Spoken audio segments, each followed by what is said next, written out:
Sophie, and thank you for talking to us. Sophie, you and I have known each other for many years, particularly working on diversity in corporate leadership, but I've never had anything to do with your work with Prince Harry. So let's just start with the origins of Chandauka. What was the point? What was the aim of setting it up? Well, first of all, thank you so much, Trevor, for having us here on behalf of the entire Chandauka organization, 540 strong.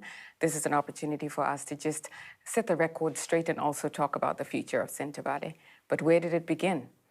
Chandauka started as a very urgent response to the urgent need for those who were impacted by HIV and AIDS in Lesotho to be taken care of.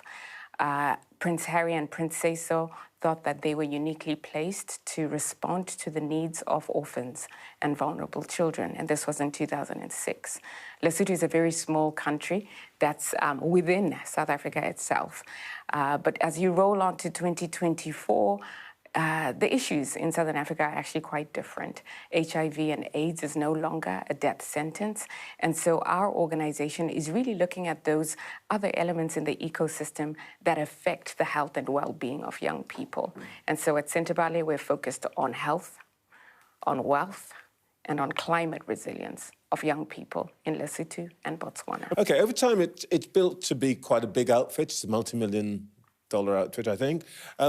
You were on the board for 6 years, and you've been more on board more recently.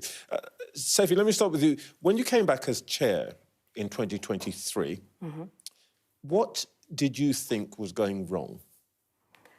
Now, I'm going to answer this very frankly, but I just want to say normally I wouldn't want to discuss family business in this way in an open forum. But here we are, and I'll do my best to be frank in my disclosure. So when I arrived in July in 2023, of course, the first thing you do is you open the annual report, you look at the board minutes to see what it is that's going on in the organization. When you look at the I did a 7-year historical review of the financials, looking at our costs and looking at our revenue, so income.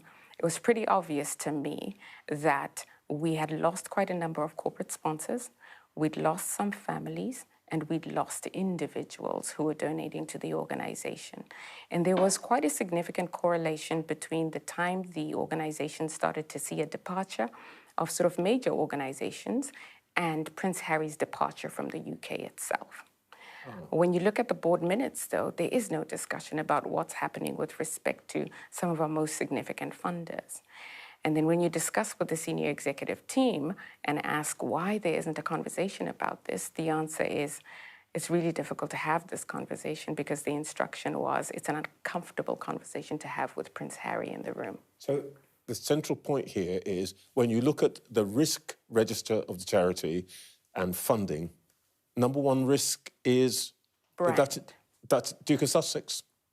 Yes. Is that your opinion, or? It is. It is. Ian, is that what you saw? Yes, I mean, I think there's something underlying that as well, which is quite interesting. So if you look at how boards of trustees should work, where the public gets their comfort from is that they live in a rules-based governance framework, which in this case is regulated by the Charity Commission. And you're expecting the board to act independently, to support the charitable objects and support the interests of the organisation as a whole. If you get some trustees or a part of the board which is serving an external party, that can create a number of difficulties and it can create dysfunctionality. Because if they are serving the external party over and above the interests of the charity as a whole, you can get into a muddle. To be absolutely clear here, you're saying, Sophie, number one, that what you discovered was essentially donors were walking because of the prince's reputation. Yes. Let me put to you what some of the members of the board had said about essentially these allegations. Sky News spoke to Dr. Kelele Leratoli early on this week, and she said, I've been in all the meetings, conduct of the board has been one of respect for each other. All of this came as a shock to me. What exactly is the difference then? Okay, I'll give Dr. Leratoli doesn't recognise the picture that you're Dr. Literatura doesn't recognise the picture you're painting. Yeah, so I'll answer that question in two parts, and Ian, it would be good to get your perspective as well. I'll be very direct with respect to Dr. Kelly. He had the worst attendance record, and even when he was in the meetings, he didn't actually contribute that much. So I'm not surprised that he didn't know much of what was going on in the organisation. To be fair, I mean, he's not here to answer for himself. Yes. But what he's saying is that when he was in the meetings, there was no conflict. Everything was pretty straightforward, and he can't see the allegations that you're making about poor governance in his experience. He doesn't recognise them. I think, as a matter of fact, I mean, he wasn't in all the meetings. And if you have irregular attendance, then you're not going to see the trend over a long time. So here's the thing to remember. There were meetings definitely where Dr. Kelly was not present, and there was belligerence, and there was an insistence on, raising of topics that were not even on the agenda of the day. An example might be Prince Harry decides on a specific occasion that he wants to appoint an individual to the board with immediate effect without having talked to me. It's not on the agenda, and somehow everybody's just supposed to tolerate that. He being here, Prince Harry? Yes, Prince So Prince Harry comes into the meeting and says, I want to appoint somebody as CEO. As a board member, as a trustee with immediate effect. His proxy on the board says, yes, I second that motion. The third proxy on the board says, welcome to the board, Brian. And everybody's shocked and quiet. But this is what happens when the prince is in the room and no one has the courage to speak. Well, speaking of not having the courage to speak, another trustee, Baroness Chalker of Wallasey, served as a trustee for 20 years, described you as, I'm quoting here, almost dictatorial. Change is hard for some people. Let me just put it that way. I think what we had here was a board that had overstayed by even Charity Commission guidance. Most of the members of the board, when I came back in July of 2023, had been on the board when I left. This is not how a properly run organization should work. You're not supposed to be on a board for past 9 years. Most of these individuals were there for 5, 10, 15, now 19 years. And so what you have is entrenchment. And there's a reason why you have term limits, because people begin to mark their own homework. And turkeys don't vote for Christmas. And so here I come talking about transformation and innovation and fresh ideas. What do you think the response might be? What you seem to be... let's deal with the elephant in the room here. Mm-hmm. Is this characteristic, this way of doing things, do you think something to do with the fact that this was Prince Harry's charity, and the people, as you say, there are people on it who were in some way beholden to him? Is that the point you're making here? I think there's something very important about that, because when the charity was set up, it was structured in a certain way. So he was this was a young Harry, a youthful Harry that we were seeing. And his work for Centre Bali earned him the respect and admiration of nations, including this nation, and also the people of Lesotho. And that is, and that is remembered. And so it's understandable that at the beginning he would want to have some trustees around him to create some structure and guide him and all of that. But the interesting thing is that in 20 years, the development world has moved on. That structure will not attract the sort of large institutional funding which is needed to fulfill the ambition of the organisation. People will be worried about where is the directing mind? Is it the board of the trust of the charity, or is it the patron? And that, from a governance perspective, is the central issue. Sophie, let's talk about where things, as you saw it, started to go wrong. One of the incidents was the fundraising, the polo tournament, which is one of the ways in which Centre Bali raised a lot of money. What happened? We were so fortunate to have the opportunity to do a polo challenge in Miami last year in April. We had a very generous family that was happy for us to use their polo grounds at a material discount. And then about a month before the event was about to take place, Prince Harry called the team and said, I'm doing a Netflix show, and I would love to bring a camera crew so that I can include some footage in this show. And so the team called me and tell me, oh, Prince Harry's made this request, so we're doing the things. I said, you can't be doing the things without seeking consent from the property owners, the sponsors, all the guests. Nobody signed up into being on a Netflix show. And so we have this discussion about the need to talk to everybody. We come up with draft agreements. And of course, the venue owner says, this is now a commercial undertaking. So here are my terms. We couldn't afford it. So now we lost the venue. So we went to another venue, and we were lucky enough that through Prince Harry's connections, actually, and a friend of his, there was another family that was prepared to host. The show went on, but there was a lot of disruption, right? A lot of people were unhappy because we'd worked on this for months. At the actual, on the actual day, we had Prince Harry, which is always wonderful. The Duchess decided to attend, but she told us she wasn't attending. And she brought a friend, a very famous friend. So you can imagine all of the activity that goes with these additional amazing people. We're excited about it. We would have been really excited had we known ahead of time, but we didn't. And so the choreography went badly on stage because we had too many people on stage. The international press captured this, and there was a lot of talk about the Duchess and the choreography on stage and whether she should have been there and her treatment of me. Prince Harry asked me to issue some sort of a statement in support of the Duchess, and I said I wouldn't. Not because I didn't care about the Duchess, but because I knew what would happen if I did so, number one. And number two, because we cannot be an extension of the Sussex. What would have PR happened machine. if you had simply just said, there's nothing wrong with what's happened, what the Duchess did?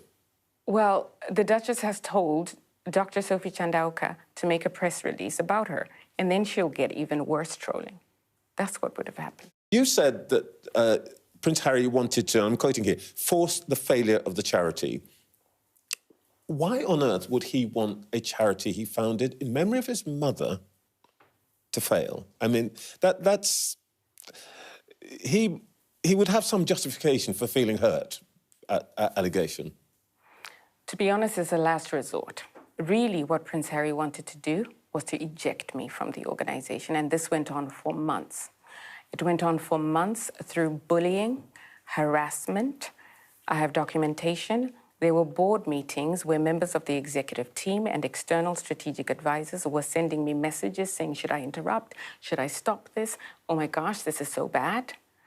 In fact, our strategic advisor for fundraising then sent me a message saying she wouldn't want to ever attend any more board meetings or bring her colleagues because of the treatment. When that failed, Prince Harry started to brief, and his team, sponsors that I'd been speaking to against me and the charity, because that is a sure way of getting me out if it's seen as though I'm not being successful in my fundraising efforts. I obviously have to put this to both of you. Yes. What you're essentially saying is that the Duke of Sussex is guilty of harassment and bullying and improper conduct in the governance of a charity. Well, let me put it to you this way. I'm going to give you a really good example. The only reason I'm here, Trevor, is because at some point on Tuesday, Prince Harry authorized the release of a damaging piece of news to the outside world without informing me, or my country directors, or my executive director.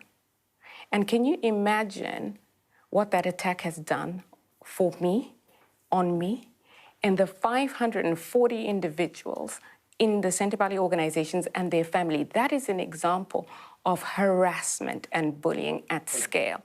And so if the world didn't want to believe that there's such a thing as bullying, this unleashing of the Sussex machine on me and the 540 employees at Centre Valley who received this and have had to defend it. By the way, when you say the Sussex machine, what are you talking about? the PR machine that supports Prince Harry's efforts. The only way we discovered of his decision was through the Sussex machine activating newspapers. You were not told that he planned and the Princess planned to resign? We were informed that they have the intention to withdraw if I went to the High Court and succeeded. All right, well, look, there have been accusations against you also. Yes. As I said, Baroness Chalker said that you were dictatorial. But on the polo match, which we've talked about, the accusation is that the financial backers were upset by your conduct, and also that you hired expensive consultants without board approval. Well, that's just not true.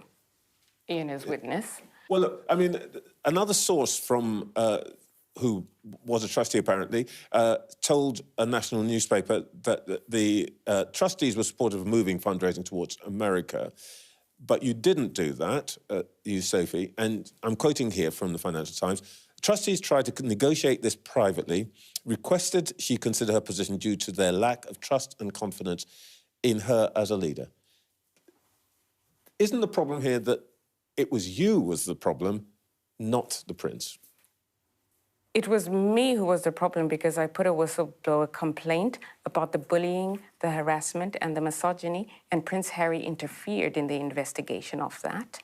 And the senior independent director who should have taken care of it was the very same person who then delivered the news to me that I was going to be removed by the board. So it's a cover-up, and the Prince is involved.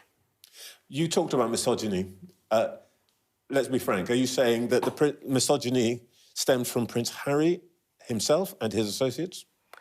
I would actually say my experience is Prince Harry himself, fantastic, actually. We had a great relationship. We had a great relationship. But there are some individuals on the board who, quite frankly, did not treat me in the way that they would have treated the prior chair, right? And sorry, because? And completely disrupted my meetings because they thought that they could get away with mistreating a woman. And all the women who attended these meetings felt it. There are many more things to talk about here, but let me just ask you finally, does Chandauka have a future without the Duke of Sussex? Absolutely. Chandauka has had a future. We must stop infantilizing Chandauka. Chandauka is 19 years old. Chandauka is here because of the people in Africa who do the work every single day. Prince Harry visited Africa for the first time in 5 years when I asked him to last year. Who do you think was running the show? During the pandemic, before the pandemic, and after the pandemic, Chandauka will live. Chandauka will live on because of the people. Ian, Sophie, thank you very much. Thank you. Thank you. That was Dr. Sophie Chandauka, Chair of Chandauka. We've asked the Duke of Sussex for an interview, or if he could provide anyone for an interview, and that offer remains open. Sky News contacted the Duke and Duchess of Sussex about the content of Sophie Chandauka's interview with me, and they declined to offer any formal response. But a source close to the former trustees of the Chandauka charity has described as categorically false Dr. Chandauka's claims that Dr. Kalele did not attend meetings and did not contribute much when he was in meetings, and that the Duke of Sussex leaving the UK impacted the charity, caused it to lose sponsors, or that the Duke posed the biggest risk to the charity. The source also described as completely baseless Dr. Chandauka's claim that she was bullied and harassed, briefed against by Prince Harry, or that the Sussex machine was unleashed on her, and that the people on the board of Chandauka were scared to speak up when the Duke was in the room. The claim that the press was informed about the royal patron's departure as trustees before the charity has been described by the source as categorically untrue. The source described Dr. Chandauka's account of the polo match as highly misleading.